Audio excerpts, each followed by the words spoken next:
आज मु खाइबी पखाल। तो थंबनेल देखी तो आपण जानी सारिबेनी। तो मु आज कौन बनैबी तो चलतु अंडा पियाजी बनैबा आ पखाल माडटे करबा। तो चलतु मु आज बनैबी अंडा पियाजी। तो चलतु देखिबा अंडा पियाजीटा केमती हम। सेकेंड टाइम मुझे बनाऊँगी भाविले आपण मन से शेयर करी।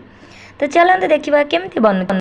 एमती पियाज को गोल गोल की काटी नेबे देखंतु। आ तो पछरे एमती भांगिकी खंड खंड करी बाहर करी नेबे। एई भली गोल गोल करी मझिरे फांक रहिबा निहाती दरकार जेहेतु आम अंडा देकिरी ताकू फिलअप करवा। एतिकी पियाज दरकार मु नहीं जाइए। आ बाकी जी बची जाइए आपको आम चुन चुन करी काटी नबा।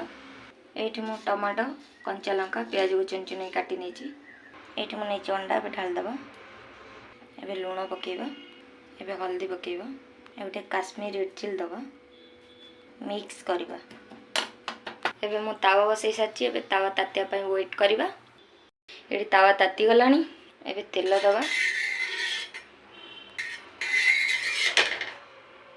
एबे हमें साइज करी प्याज दे दबा। तावा चारिपट प्याज देला पर पियाज भितर आम अंडा को दे दबा। देखते ये मु अंडा दे सारी। एबे ताको एपट सेपट करी भाजी नबा। देखि परथिबे केते सुंदर देखा जाउची आ खाइबा पई भी सेतिके टेस्टी। ये देख अंडा हो गला। मैं बाहर कर नहीं। देखि पाते केते सुंदर देखा जाउची।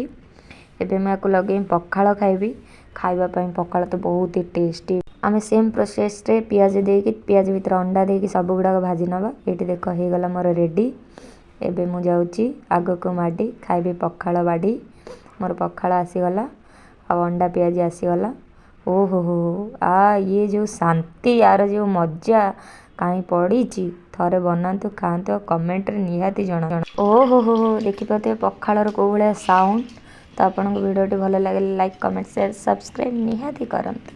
Thank you.